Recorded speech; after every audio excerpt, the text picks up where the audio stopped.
আমাদের আদর্শ গৃহস্থ ভক্ত চৈতন্য মহাপ্রভু তিনি একথা বলেননি যে কেবল সন্ন্যাসী ব্রহ্মচারী এরাই ভগবানকে পাবে, আর গৃহস্থরা পচা তারা ভগবানকে পাবে না, এরকম কথা চৈতন্য মহাপ্রভু বলেন। মহাপ্রভু বলেছেন যে কিবা বিপ্র কিবা শূদ্র ন্যাসী কানে নয়, যেই কৃষ্ণ তত্ত্ববেত্তা সেই গুরু হয়। কিবা বিপ্র ব্রাহ্মণই হোক আর শূদ্রই হোক আর সন্ন্যাসী হোক আর গৃহী হোক, তাতে কিছু যায় আসে না। যেই কৃষ্ণ তত্ত্ববেত্তা, যে ব্যক্তি কৃষ্ণ তত্ত্ব জানে, কৃষ্ণ কি বস্তু, কৃষ্ণকে কি করে দেখতে হয়, কৃষ্ণকে কি করে জানতে হয়, এই সব কথা যিনি জানেন তিনি গুরু। তো সেই গুরু হচ্ছে ভক্তিবিনোদ ঠাকুর। তিনি গৃহস্থ ছিলেন, শুধু গৃহস্থ নন, বড় গভর্নমেন্ট অফিসার, ম্যাজিস্ট্রেট। ম্যাজিস্ট্রেট ছিলেন, তাকে দিনের বেলা কোর্টে যে বিচার করতে হতো, এবং গৃহস্থ ছিলেন আরো সব ছেলেপুলে মানুষ করা, ছেলেদেরকে এডুকেশন দেওয়া, মেয়েদের বিয়ে দেওয়া, তাদের জন্য টাকা রোজগার করা, এইসব তো থাকবেই গৃহস্থের। এইসব থাকা সত্ত্বেও তিনি হচ্ছেন আমাদের আচার্য গুরু। তিনি এমন ভাবে কাজ করতেন যে ভগবানের সেবাটা সেইটাই মধ্যস্থ রেখেছিলেন। তিনি অফিস থেকে কোর্ট থেকে আসতেন, এসে মুখ হাত পা ধুয়ে যৎকিঞ্চি যা খাবার খেয়ে নিতেন, নিয়ে 8টার সময় তিনি শুতে যেতেন, আর 4 ঘন্টা পরে রাত্রির 12টার সময় উঠে পড়তেন, উঠে বই লিখতেন। He used to go to bed at 8 o'clock and rise up at 12 o'clock, and he used to write books. So that was এইভাবে তিনি জীবনযাপন করতেন।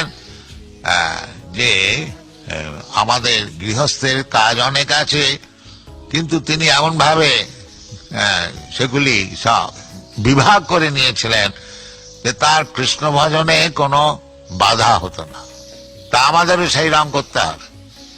যদি আমরা হরি ভজন করতে চাই, তা আমাদের গৃহস্থালী কাজকর্ম অনেক কিছু আছে, সেগুলো আমরা বাদ দিতেও পারবো না। কারণ এটাও অন্যায় যে ছেলেপুলে হয়েছে তাদের কিছু দেখবো না, তাদের কিছু করবো না। অবশ্য যদি অসম্ভব হয় সে আলাদা কথা, তা নাহলে এইসব কাজ করা উচিত। সকল গৃহস্থের তার দেখা উচিত। মা বাপ না যদি ভালো না হয়, তাহলে ছেলে কি করে ভালো হবে? যে ভক্তিবিনোদ ঠাকুর এইরকম গৃহস্থ ছিলেন বলে তিনি এই ভক্তি সিদ্ধান্ত সরস্বতীর মতন ছেলেকে জন্ম দিয়েছেন। এই যে ভক্তি সিদ্ধান্ত সরস্বতী গোস্বামী আমাদের গুরুদেব, তিনি হচ্ছেন ভক্তি বিনোদ ঠাকুরের পুত্র।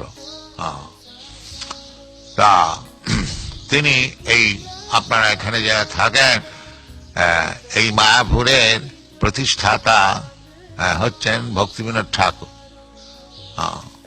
আমাদের নবদ্বীপেতে সকলেই ভুলে গেছিল যে মহাপ্রভু জন্মস্থানটা কোথায়। নবদ্বীপ বলতে গেলে অনেক বড় জায়গা, পূর্বেতে আরো বড় জায়গা ছিল, 9টা দ্বীপ নিয়ে নবদ্বীপ। এখানে লক্ষ লক্ষ কোটি কোটি লোক সব ব্রাহ্মণ পণ্ডিত বাস করত। 500 বছর পূর্বেতে এটা হচ্ছে লেখাপড়া শেখবার একটা বড় জায়গা নবদ্বীপ। এখনো নবদ্বীপে বড় বড় পণ্ডিত আছে। বাংলাদেশে নবদ্বীপ, উত্তরপ্রদেশে বারাণসী, এইরকম দারভাঙ্গা, এরকম সব জায়গা সব ছিল যেখানে, যেমন এখন সব ক্যালকাটা ইউনিভার্সিটি, অমুক ইউনিভার্সিটি সব হয়েছে, পূর্বকালেতে এই সব কতকগুলি জায়গা লেখাপড়া শেখবার ছিল। এখানে নবদ্বীপের চৈতন্য মহাপ্রভু জন্মগ্রহণ করেছিলেন, আপনারা সকলে জানেন। তার পিতা সিলেট থেকে এসেছিলেন, গঙ্গার ধারেতে বাস করতেন। নীলাম্বর চক্রবর্তী ঠাকুর, তার কন্যা শচী দেবী, তার সঙ্গে বিবাহ হয়েছিল, এই সমস্ত আছে। তো ভক্তিবিনোদ ঠাকুর তিনি খুব ব্যস্ত যে বাস্তবিক মহাপ্রভুর জন্মস্থানটা কোথায়। লোকে প্রবাদ যে মহাপ্রভুর জন্মস্থান লোপ হয়ে গেছে, কিন্তু তিনি মনে করতেন যে লোপ কি করে হবে, নিশ্চয়।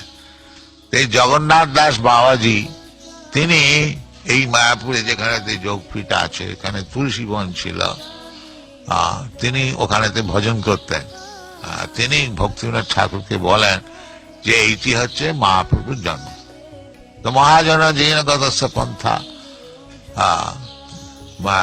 জগন্নাথ দাস বাবাজি মহারাজ, তার অনেক বয়স হয়েছিল, কেবল হরিনাম করতেন। তিনি বৃন্দাবনে ছিলেন, তারপরে এখানে এসে বাস করতেন। তার কথানুসার ভক্তিবিনোদ ঠাকুর এই জায়গাকে উন্নতি করবার জন্যে আপ্রাণ চেষ্টা করেছিলেন। তিনি যতটা সম্ভব তার অর্থভিত্তির দ্বারাতে এখানে জায়গা সংগ্রহ করেছিলেন। তারপরেতে একটা ধাম প্রচারিণী সভা তৈরি করেছিলেন, যে সকলে এ বিষয়েতে একটুখানি ইন্টারেস্ট নেন, নিয়ে ভালো করে হয়।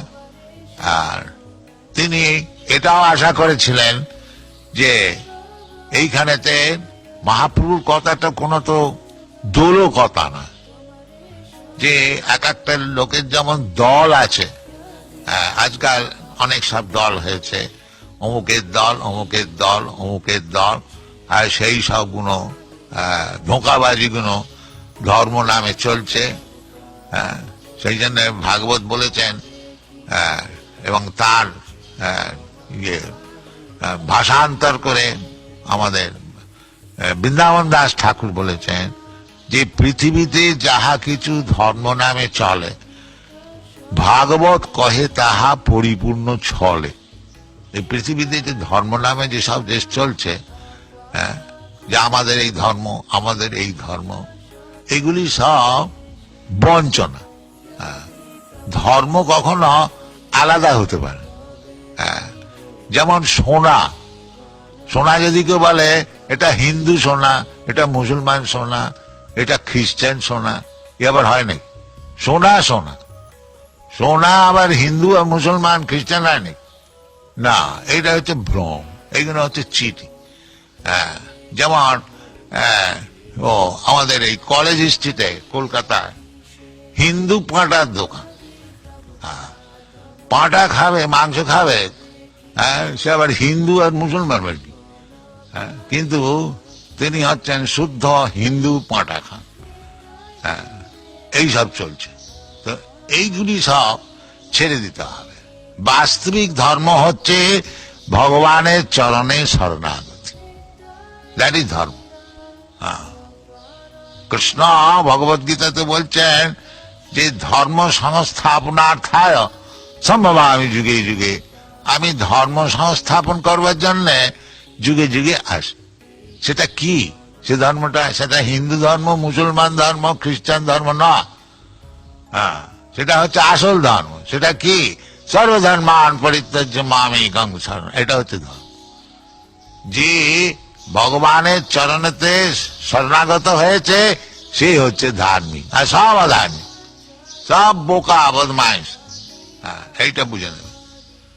আমাদের হচ্ছে এইটি হচ্ছে টেস্ট। যেমন সোনাটা কি জানতে হলে যারা সোনা চেনে ওই পাথরে ঘষে বুঝে নেয় এটা কি দামের সোনা, তেমনি আমাদের কাছে একটা কোষ্ঠী পাথর আছে। সেই কোষ্ঠী পাথরে আমরা দেখিনি যে কে কত ধার্মিক। সেটা কি? সেটা মানে আমাদের কোন একটা আবিষ্কৃত বস্তু নয়, সেটা শাস্ত্রেতে বলছে। কৃষ্ণ যেমন বলছে, নমান দুষ্কৃত নাম মূঢ়া প্রপদ্যন্তে নরাধমা মায়া অপহৃত জ্ঞানা আসুরি ভাব মা শিখা। এই কোষ্ঠীপাত। যাই দেখব যে কৃষ্ণতে প্রপত্তি নাই, কৃষ্ণকে বোঝে না, কৃষ্ণকে জানে না, অথচ ধার্মিক, আমরা সেটা গ্রহণ করব না। আমরা গ্রহণ করব কি? এটা মহাপাপী, দুষ্কৃতিন। দুষ্কৃতিন মানে মহাপাপ, কেবল পাপ কার্য করে।